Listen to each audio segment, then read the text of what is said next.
Hello बच्चों, तो कैसे हो आप सभी लोग। स्वागत है आप सभी का हमारे इस यूट्यूब चैनल में जिसका नाम है ग्रेट पाथ कॉमर्स एकेडमी।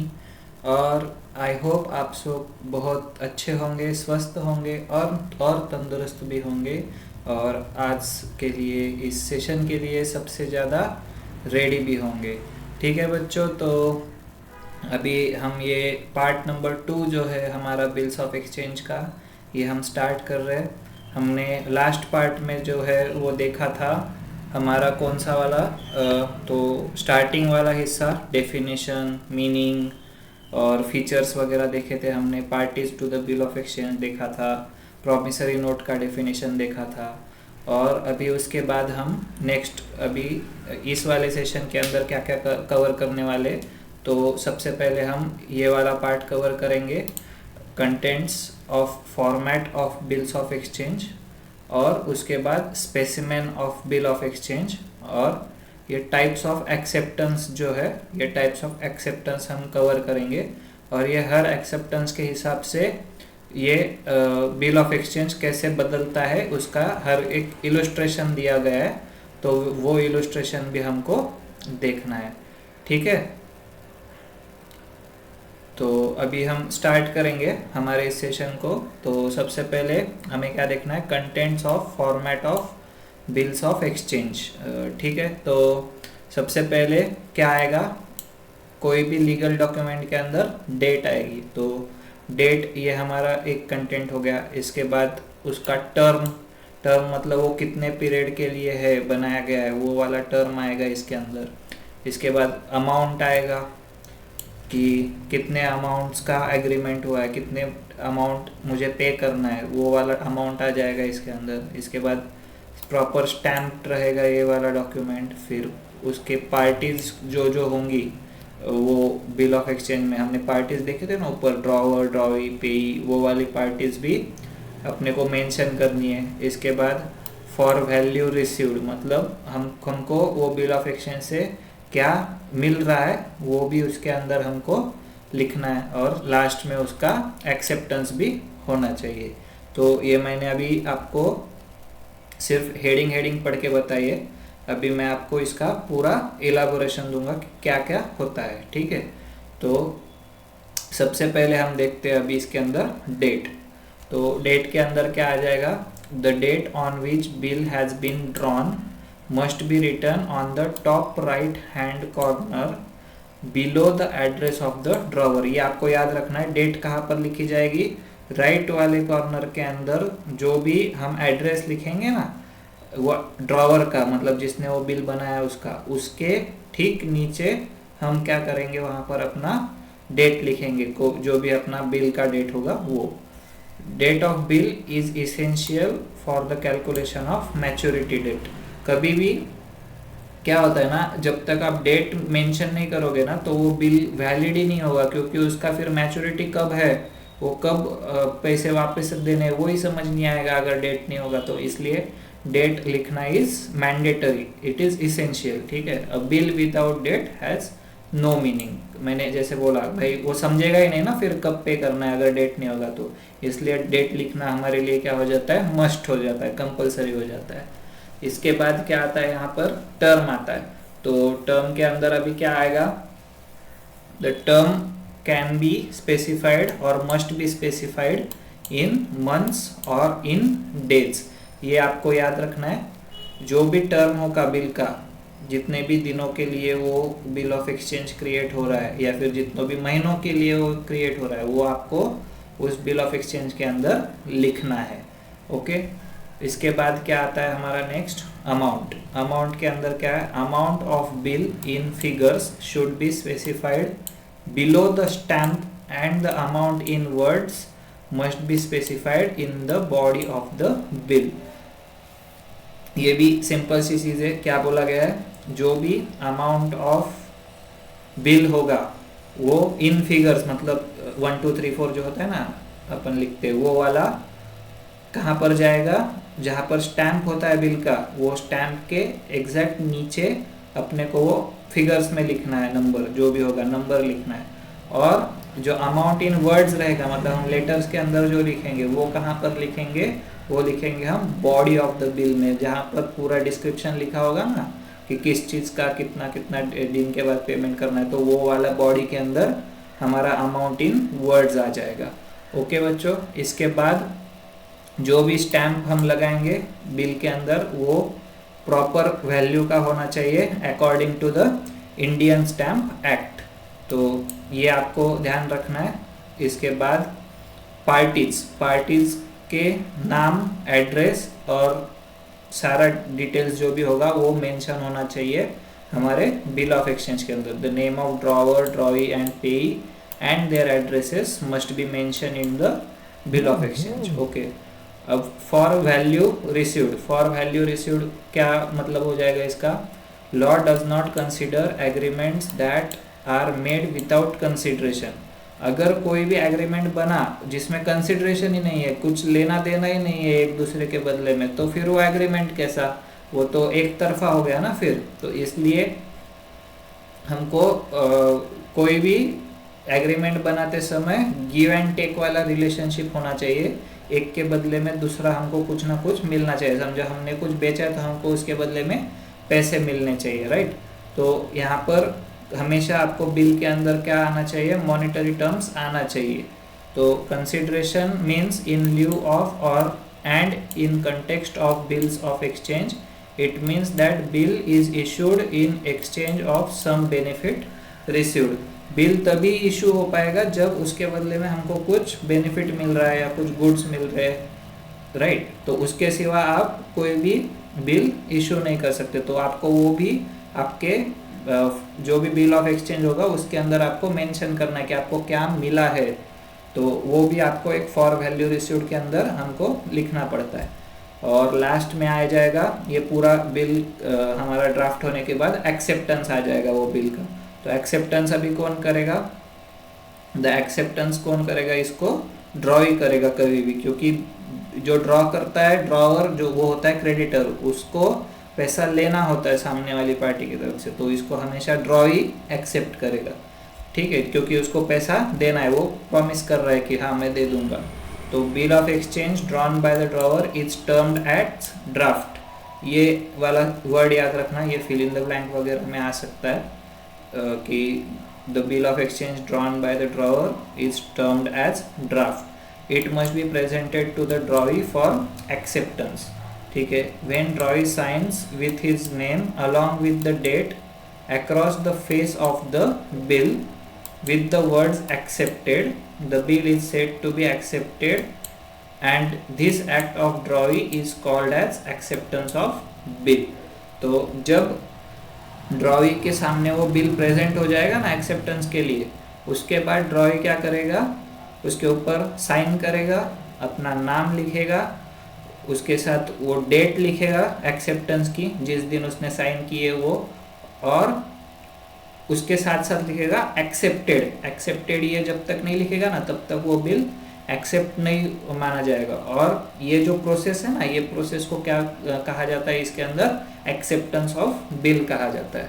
और drawee can not be made liable for payment of bill before the acceptance of bill. जब तक ड्रॉवी कोई भी बिल एक्सेप्ट नहीं कर लेता ना तब तक आप उसको फोर्स नहीं कर सकते हो कोई भी पेमेंट देने के लिए, क्योंकि तब तक कोई एग्रीमेंट हुआ ही नहीं है जब तक वो एक्सेप्ट नहीं करेगा। क्योंकि दोनों साइड से एग्रीमेंट होना जरूरी है। सिर्फ ड्रॉवर ने बिल बना दिया मतलब ऐसा नहीं है कि ड्रॉई उसके लिए लायबल हो गया। तो ये वाली बात अपने को ध्यान में रखनी है, ठीक है?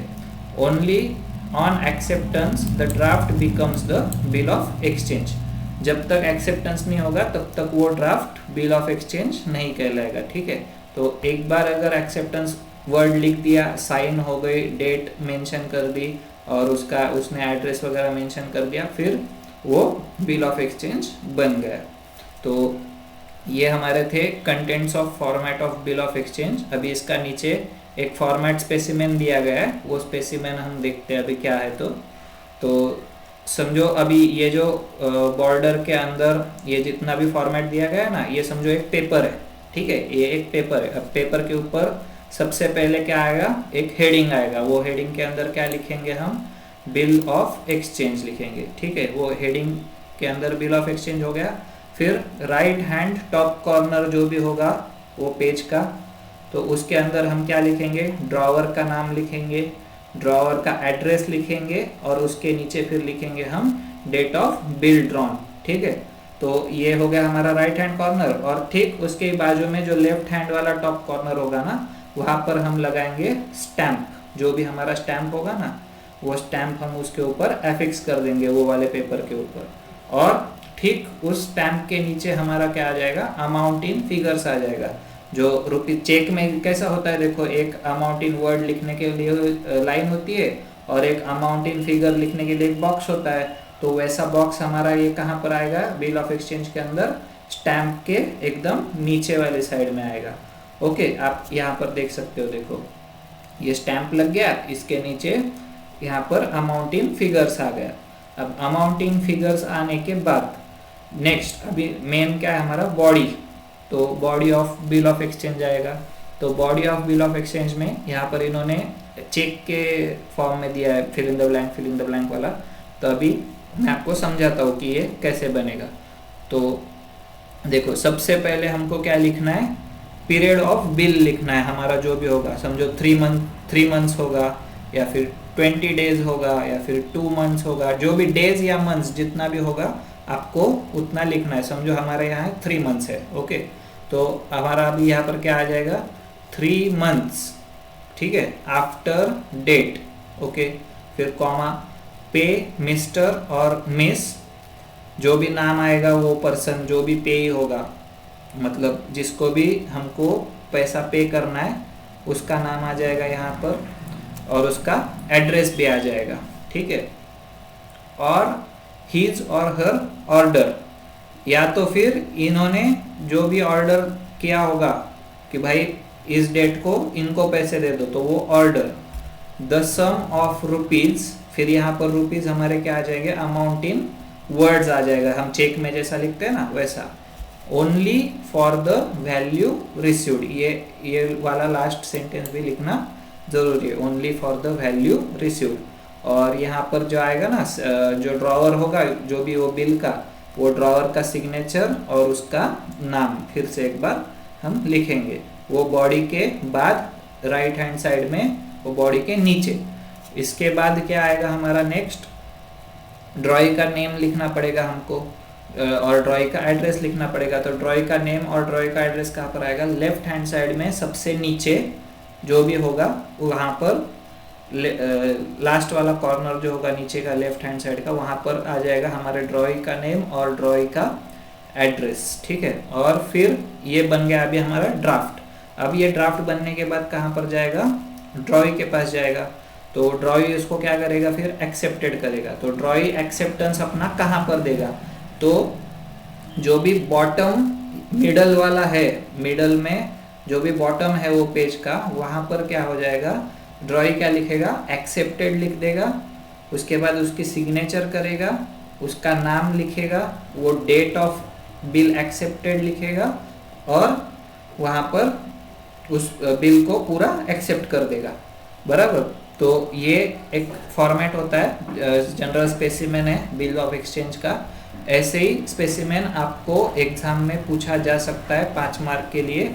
तो ये स्पेसिमेन याद रखना आपको बहुत ज़रूरी है। सबसे इम्पोर्टेंट इसके अंदर क्या है, तो ये बॉडी है, ठीक है। ये बॉडी आपको ध्यान में रखना बहुत ज़रूरी है। इसके बाद क्या आता है, यहाँ पर हमारा टाइप्स ऑफ एक्सेप्टेंस आता है। तो टाइप्स ऑफ एक्सेप्टेंस के अंदर हम क्या करेंगे, अभी एक एक करके ये पढ़ेंगे। और टाइप्स ऑफ एक्सेप्टेंस के साथ साथ ही मैं क्या करूँगा, ये हर टाइप का एक एक इन्होंने क्या किया है, इलुस्ट्रेशन दिया है शायद, तो ये इलुस्ट्रेशन भी हम उसको साथ में देखते चलेंगे, ओके। तो सबसे पहले टाइप्स ऑफ एक्सेप्टेंस पढ़ लेते हैं। तो इसके अंदर 2 टाइप्स है, जो एक है जनरल एक्सेप्टेंस और एक है क्वालिफाइड एक्सेप्टेंस। तो जनरल एक्सेप्टेंस के अंदर क्या बोला गया है, when the drawee accepts the draft without any charges और condition, it is called as general acceptance and it is also known as unconditional acceptance. तो जनरल का एक्सेप्टेंस का इससे दूसरा नाम क्या है, अनकंडीशनल एक्सेप्टेंस। अभी बहुत बार क्या हो जाता है ना, जो ड्रॉई होता है, जो डेटर होता है, वो क्या करता है, कुछ उसका टर्म्स लिख देता है या फिर उसके कुछ कंडीशंस लिख देता है बिल के अंदर, जहाँ पर क्या हो जाएगा फिर वो क्वालिफाइड एक्सेप्टेंस बन जाएगा, ना कि वो जनरल अनकंडीशनल नहीं रहेगा ना। वो कंडीशंस लिख देता है तो फिर वो अनकंडीशनल नहीं रहेगा, तो इसलिए वो जनरल एक्सेप्टेंस नहीं बोला जाएगा। बट अगर ड्रॉई ने क्या कर दिया, वो जैसा बिल बना था वैसे के वैसे सिग्नेचर कर दिया और कुछ भी कंडीशन मेंशन नहीं किया उसके अंदर, तो वो उसके लिए क्या बन जाएगा, फिर हमारा जनरल एक्सेप्टेंस बन जाएगा। और सेकंड टाइप जो है क्वालिफाइड एक्सेप्टेंस की, इसके अंदर क्या बोला गया है कि भाई when the drawee accepts bill with certain qualifications to the order of the drawer, it is called as qualified acceptance. Same मैंने अभी जो बोला कि भाई उसने अगर कुछ कंडीशंस ऐड कर दिए वो बिल के अंदर, तो फिर वो क्या हो जाएगा, फिर वो क्वालिफाइड एक्सेप्टेंस हो जाएगा। अभी नेक्स्ट क्या दिया गया है, फर्दर हमको दिए गए टाइप्स ऑफ क्वालिफाइड एक्सेप्टेंस बोला गया है। तो वो टाइप्स ऑफ क्वालिफाइड एक्सेप्टेंस अब हम अभी देखते हैं। तो कौन से टाइप के, मतलब क्या क्या क्वालिफाइड एक्सेप्टेंस हो सकता है अपने को ये देखना पड़ेगा। तो सबसे पहले दिया गया है क्वालिफाइड एज टू टाइम। तो यहाँ पर जब भी ड्रॉई बिल एक्सेप्ट करेगा ना, तो कुछ टाइम के अंदर वो अपना कंडीशन देगा। तो वहाँ पर जो है the drawee accepts bill subject to change in the tenure or term of the bill, it is known as qualified acceptance as to the time। ठीक है। इसके बाद qualified as to the place। qualified as to the place के अंदर क्या है, the bill will be payable at a particular place only, it is known as qualified acceptance as to a place। okay, कोई बात नहीं। इसके बाद amount वाला है क्वालिफाइड एज टू अमाउंट। इसके अंदर क्या आ जाएगा, drawee accepts the bill for the part of the amount of the bill and it is known as qualified as to amount. इस चीज के अंदर क्या हो जाएगा, जो ड्रॉई होगा वो बिल एक्सेप्ट करेगा फॉर अ सर्टेन अमाउंट। समझो बिल में 1 लाख रुपीज लिखा था पर इसने 80,000 का ही एक्सेप्ट किया, तो वहां पर वो एक्सेप्टेंस कितना हो जाएगा, 80,000 वाला हो जाएगा। तो इसके बाद नेक्स्ट क्या है, क्वालिफाइड एज टू पार्टीज। तो when the drawee is not ready to pay the amount of bill to the payee named in the bill, it is known as qualified acceptance as to parties. अभी समझो मैं drawer हूँ, बराबर, मैं drawer हूँ, मेरे को किसी और को पेमेंट करना था, इसलिए मैंने वो पेई के अंदर पेई का नाम बिल में लिख दिया कि भाई मेरा जो डेटर होगा वो डायरेक्टली मेरे क्रेडिटर को पेमेंट कर देगा। मतलब मैं मेरे डेटर का क्रेडिटर हूँ बट मेरा भी कोई तो भी क्रेडिटर है, तो मैंने क्या कर दिया, मैंने वो मेरे क्रेडिटर का नाम पेई के अंदर लिख दिया ताकि मेरा डेटर डायरेक्ट मेरे बिहाफ पर किसको पेमेंट कर दे, मेरे क्रेडिटर को पेमेंट कर दे। तो इस चीज़ के अंदर अगर ड्रॉई ने वो वाला कंडीशन नहीं माना, वो जो उसके क्रेडिटर ने दिया था, मतलब मैंने दिया था, तो वो वाला एक्सेप्टेंस क्या हो जाएगा, क्वालिफाइड एज टू पार्टीज वाला एक्सेप्टेंस हो जाएगा। और इसके बाद लास्ट वाला कौन सा दिया गया है, क्वालिफाइड एज टू कंडीशन। अब इसके अंदर क्या बोला गया है, drawee accepts bill subject to certain conditions being fulfilled by the drawer, it is known as qualified acceptance as to conditions. Okay, तो अगर ड्रॉई ने कुछ सर्टेन कंडीशंस मेंशन कर दी बिल के अंदर, और कोई भी हो सकती है वो, उसका कुछ अपन बोल नहीं सकते कौन सी कंडीशन होगी, तो वो कंडीशन अगर आ गई ना तो वहाँ पर अपने को क्या आ जाएगा, फिर वो वाला बन जाएगा अपना qualified acceptance as to the conditions बन जाएगा। अभी इसी का है ना, सबके नीचे एक एक इलस्ट्रेशंस दिए, तो ये इलस्ट्रेशंस हम अभी देखेंगे कि क्या क्या है। तो सबसे पहला मैं आपको डायरेक्टली फॉर्मेट समझा दूंगा, मैं क्वेश्चंस नहीं समझा रहा हूँ, ये इलस्ट्रेशन के क्वेश्चन आप खुद से देख लेना, ठीक है। तो सबसे पहला कौन सा दिया है, जनरल एक्सेप्टेंस वाला दिया है। तो जनरल एक्सेप्टेंस में क्या है, देखो सबसे पहले बिल ऑफ एक्सचेंज है, फिर ड्रॉवर का एड्रेस, नेम और डेट है, और फिर यहाँ पर स्टैम्प है, यहाँ पर अमाउंट है, और अभी देखो बॉडी कैसा लिखा है, 3 months, यहाँ पर क्या आ गया, पीरियड आ गया, after date pay to me और my order the sum of 40,000 rupees 44,500 only for the value received. और यहाँ पर क्या आ जाएगा, वो सिग्नेचर आ जाएगा किसका, जो भी ड्रॉवर ऑफ द बिल होगा उसका सिग्नेचर आ जाएगा। इसके बाद फिर टू आ जाएगा, किसके लिए कौन ड्रॉई है, वो ड्रॉई का नाम आ जाएगा। तो यहाँ पर क्या हो जाएगा, टू राहुल देव, उसका एड्रेस ये वाला मेंशन हो जाएगा। और फिर वो राहुल देव क्या करेगा, एक्सेप्टेड करेगा, अपनी साइन करेगा, अपना नाम लिखेगा और डेट ऑफ एक्सेप्टेंस लिखेगा। तो ये क्या हो गया, ये हो गया हमारा जनरल एक्सेप्टेंस हो गया। तो ये फर्स्ट फॉर्मेट था, अभी हम सेकंड देखते हैं। यस, इलस्ट्रेशन 2 के अंदर अभी क्या बोला है हमको, format of after date bill with general acceptance and payee's name is given. अभी वो वाला जो था वो सबसे सिंपल वाला था, अभी उसके नेक्स्ट यहाँ पर पे भी दिया गया है, ठीक है। तो फिर से हेडिंग में बिल ऑफ एक्सचेंज, ड्रॉवर का नेम, एड्रेस और डेट आ जाएगी बिल की, यहाँ पर स्टैम्प आ जाएगा और अमाउंट इन फिगर्स आ जाएगा। इसके बाद हमारा बॉडी के अंदर क्या हो जाएगा, 90 डेज, अभी पीरियड क्या दिया है पर डेज के अंदर दिया है, तो 90 days after date pay to Shravan Dave Panvel. ये क्या हो गया, ये पे का नाम हो गया है हमारे इस केस के अंदर। और his order the sum of ₹30,000 only for the value received. ये बन गया हमारा यहाँ पर बॉडी। और फिर सिग्नेचर कौन कर देगा, यहाँ पर अपना ड्रॉवर कर देगा। और फिर ये नीचे लेफ्ट हैंड साइड में क्या आ जाएगा, ड्रॉई का एड्रेस और नेम आ जाएगा। और फिर ड्रॉई क्या करेगा, इसको एक्सेप्ट करेगा। तो एक्सेप्टेंस के वक्त वो क्या लिखेगा, एक्सेप्टेड, उसका साइन करेगा, उसका नाम लिखेगा और डेट ऑफ एक्सेप्टेंस लिख देगा, ठीक है। अभी नेक्स्ट इलस्ट्रेशन 3 के अंदर क्या बोला गया है, तो इलस्ट्रेशन 3 में है आफ्टर साइट बिल। तो आफ्टर साइट बिल अभी कैसा होता है हमको वो देखना है, बराबर।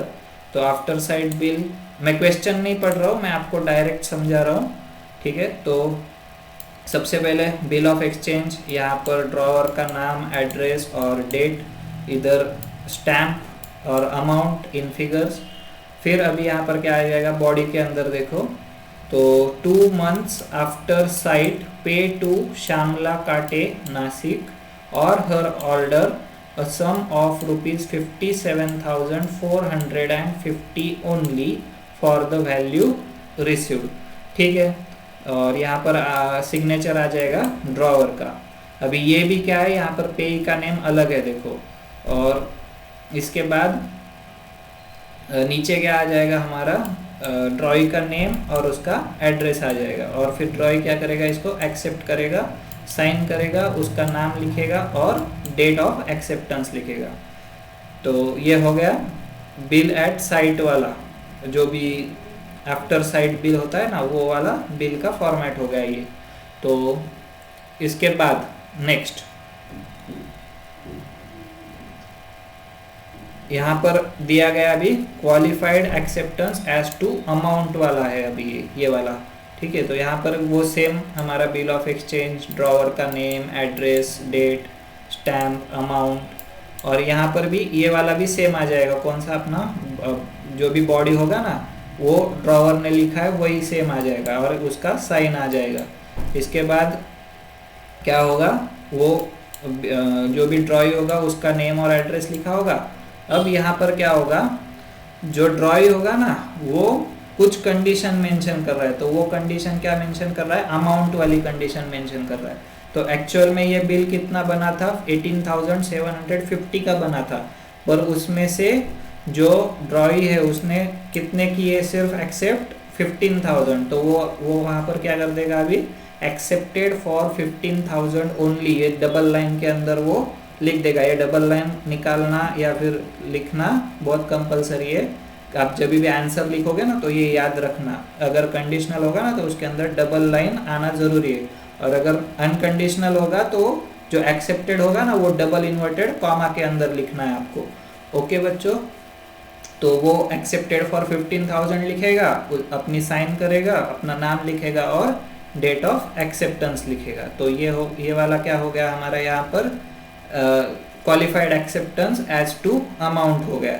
इसके बाद नेक्स्ट है qualified acceptance as to time.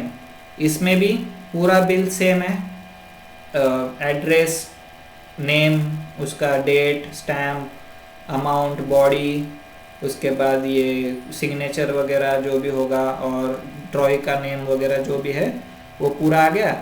Last में बस क्या आ जाएगा यहाँ पर क्वालिफाइड एक्सेप्टेंस आ जाएगा। अब क्वालिफाइड एक्सेप्टेंस क्या है इस केस के अंदर, टाइम वाला है। तो अभी एक्चुअल में बिल कितना बना था, 1 मंथ का बना था बराबर, बट जो ड्रॉइंग है उसने क्या कर दिया, वो 2 मंथ्स के लिए क्वालिफाइड कर दिया। तो यहाँ पर क्या आ जाएगा फिर एक्सेप्टेड फॉर 2 मंथ्स आ जाएगा। और ये भी हमको क्या है डबल लाइन के अंदर लिखना है, वो लाइन भी आपको ड्रॉ करनी है जब भी आप फॉर्मेट बनाओगे, ठीक है। तो फिर उसका सिग्नेचर, उसका नाम और डेट ऑफ एक्सेप्टेंस आपको लिखना है इसके अंदर। हर बिल ऑलमोस्ट सेम है, बस आपको चेंज करते जाना है उसके हिसाब से जो भी है वो, ठीक है। इसके बाद नेक्स्ट क्या है, डिमांड बिल है। ये डिमांड बिल अभी कैसा होता है ये देखते हैं अपन। हेडिंग में बिल ऑफ एक्सचेंज, ड्रॉवर का एड्रेस, डेट, स्टैम्प, उसके बाद अमाउंट जो भी है। अभी यहाँ पर बॉडी चेंज हो जाएगी, देखो बॉडी के अंदर क्या लिखा गया है ना, यहाँ पर on demand pay to me और my order a sum of ₹38,740 only for the value received and signatured, जो भी ड्रॉवर है उसका नाम। और 2 यहाँ पर क्या आ जाएगा, जो भी अपना ये होगा ड्रॉइंग होगा उसका नेम, एड्रेस आ जाएगा। और एक्सेप्टेड भी वो कर देगी जैसे नॉर्मल एक्सेप्टेंस होता है, और वहाँ पर डेट ऑफ एक्सेप्टेंस भी लिख देगी। बस इसके अंदर चेंज क्या है, इसके अंदर पीरियड नहीं दिया गया है बिल का, इसके अंदर सीधा लिखा गया ऑन डिमांड। अभी फिर ये पीरियड का भी कितना भी हो सकता है, 7 डेज, 10 डेज, या फिर 7 मंथ्स, 10 मंथ्स, कितना भी हो सकता है, इसके अंदर कोई पीरियड नहीं है। आज मैं ड्रॉवर हूँ, मैंने एक्सेप्टेंस ले लिया है, समझो मेरे को 3 महीने बाद अभी ज़रूरत पड़ी पैसों की, तो मैं 3 महीने बाद चला जाऊँगा वो बिल लेके कि भाई मेरे को पैसे दे दो, मैं डिमांड करूँगा 3 महीने बाद, तो वो क्या बन जाएगा, डिमांड बिल बन जाएगा। समझो मुझे 10 दिन में ही ज़रूरत पड़ गई, तो मैं 10 दिन में ही चला जाऊँगा। मुझे मतलब नॉर्मल बिल में क्या होता था, डेट लिखी होती थी, वो डेट के पहले आप उससे डिमांड नहीं कर पाते थे। तो ये डिमांड बिल के अंदर क्या है, डायरेक्ट जाओ और पैसे लेके आओ जब चाहिए तब, ऐसा वाला कंसेप्ट है डिमांड बिल का, ठीक है। तो आई होप अभी ये वाला खत्म हो गया है पार्ट। यहाँ पर एक नोट दिया गया है, period of bill is not mentioned in the demand bill, amount is to be paid by the acceptor on the presentation of bill by the drawer. मैंने अभी जो बोला यहाँ पर पीरियड नहीं होता है, यहाँ पर डायरेक्ट जाओ और पैसा लेके आओ जब चाहिए तब, ठीक है। तो आई थिंक अभी यहाँ पर हमारे जो इलस्ट्रेशंस थे वो ख़त्म हो गए, जो भी बिल ऑफ एक्सचेंज के थे। अभी इसका नेक्स्ट वाला पार्ट जो है वो है प्रॉमिसरी नोट वाला पार्ट। तो मैं आपको क्या कर देता हूँ, बस एक ये फॉर्मेट ऑफ प्रॉमिसरी नोट जो है ना वो समझा देता हूँ, और फिर इसका नेक्स्ट वाला भी जो पार्ट होगा ना वो हम इसके नेक्स्ट वाले सेशन के अंदर कवर करेंगे, ठीक है। तो सबसे पहले अभी देखते हैं फॉर्मेट ऑफ प्रॉमिसरी नोट क्या होता है। तो अभी जैसे बिल ऑफ एक्सचेंज के अंदर हम हेडिंग में क्या लिखते थे, बिल ऑफ एक्सचेंज लिखते थे, अभी प्रॉमिसरी नोट में हमको क्या लिखना है, प्रॉमिसरी नोट लिखना है। तो प्रॉमिसरी नोट आ गया। फिर अभी यहाँ पर जो आएगा ना, ये मेकर का एड्रेस आएगा, नेम आएगा और डेट ऑफ प्रॉमिसरी नोट आएगा। तो मेकर इसके केस में कौन होता है, ड्रॉई होता है, जो भी डेटर होता है ना जिसको पैसा देना है वो प्रॉमिस करता है। तो यहाँ पर कभी भी याद रखना ड्रॉई का मतलब सॉरी जो डेटर होता है ना, जो मेकर होता है ये बिल का, सॉरी प्रॉमिसरी नोट का, तो वो वाला नाम यहाँ पर आएगा। तो कंफ्यूज नहीं होने का, इधर उल्टा है, बिल ऑफ एक्सचेंज में ऊपर ड्रॉवर नीचे ड्रॉई, इधर प्रॉमिसरी नोट में ऊपर ड्रॉवर के जगह कौन आ जाएगा, मतलब क्रेडिटर की जगह कौन आ जाएगा, डेटर आ जाएगा, और नीचे डेटर की जगह क्रेडिटर आ जाएगा। तो इसमें कंफ्यूज नहीं होना है, ये याद रखना है आपको। फिर सेम अपना स्टैम्प और अमाउंट आ जाएगा। बस यहाँ पर आपका ये वाला बॉडी जो है, ये बॉडी चेंज हो जाएगा। बॉडी के अंदर क्या आ जाएगा, सेम अपना पीरियड कितना था, 3 मंथ्स, ठीक है। मतलब जो भी पीरियड होगा आपको वहाँ से स्टार्टिंग करनी है, 10 days, 20 days, 30 days of 3 months जो भी होगा। फिर after date I promise to pay, ये आपको प्रॉमिस कर रहे हो ना, तो आई प्रॉमिस टू पे, जो भी पेई का नाम है, मतलब जो भी ड्रॉई का नाम है जिसके लिए भी आप ये बिल ड्रॉ कर रहे हो, तो वो पेई का नाम आ जाएगा बीना शर्मा, और his order a sum of rupees 20,000 only for the value received। Bill of exchange के अंदर हम क्या कर रहे थे, ऑर्डर देते थे पे टू मी, बराबर। अभी यहाँ पर हम क्या कर रहे हैं, प्रॉमिस कर रहे हैं कि आई प्रॉमिस टू पे। तो ये वाला आपको बॉडी के अंदर जो चेंज हुआ है वो आपको ध्यान में रखना है, ठीक है। और फिर वो जो भी मेकर होगा वो डेटर, वो अपनी साइन कर देगा, अपना नाम लिख देगा नीचे, और उसके बाद वो जो भी उसका ड्रॉई होगा वो क्रेडिटर का वो नेम एंड एड्रेस लिख के उसको दे देगा। इसके अंदर एक्सेप्टेंस नहीं होता है, क्योंकि ये ऑलरेडी प्रॉमिस खुद से दे रहा है ना, ये ऐसा कुछ नहीं कि कोई ऑर्डर दे रहा है फिर वो ऑर्डर का एक्सेप्टेंस होगा, ऐसा नहीं है। यहाँ पर डायरेक्ट सामने से एक बंदा दूसरे को प्रॉमिस कर रहा है कि भाई मैं तेरे पैसे दे दूंगा, तो यहाँ पर एक्सेप्टेंस वाली चीज़ नहीं आएगी इस वाले केस के अंदर। तो आई होप ये फॉर्मेट वाला पार्ट और जो भी है थ्योरी ऊपर वाला वो आप लोग समझ गए होंगे कि मैंने क्या क्या बताया था। इसको आपको 2-3 टाइप के बिल्स जो है ना वो लिख के देखने हैं आपके नोटबुक के अंदर। आप प्रॉपर एक मतलब ब्लैंक पेज लेकर के स्पेसिमेन बनाओगे, उसके अंदर पूरा बिल प्रिपेयर करोगे, उसका बॉडी लिखोगे, पूरा बिल तैयार करके ड्रॉवर का नेम, ड्रॉई का नेम, डेट, स्टैम्प, उसका अमाउंट सब लिख करके आपको प्रैक्टिस करना है नोटबुक के अंदर। और मैं अभी बता देता हूँ, ये आपको आपके क्वेश्चंस के अंदर आ सकता है, 4 से 5 मार्क के लिए आएगा ये वाला पॉइंट, ठीक है। तो ये याद रखना।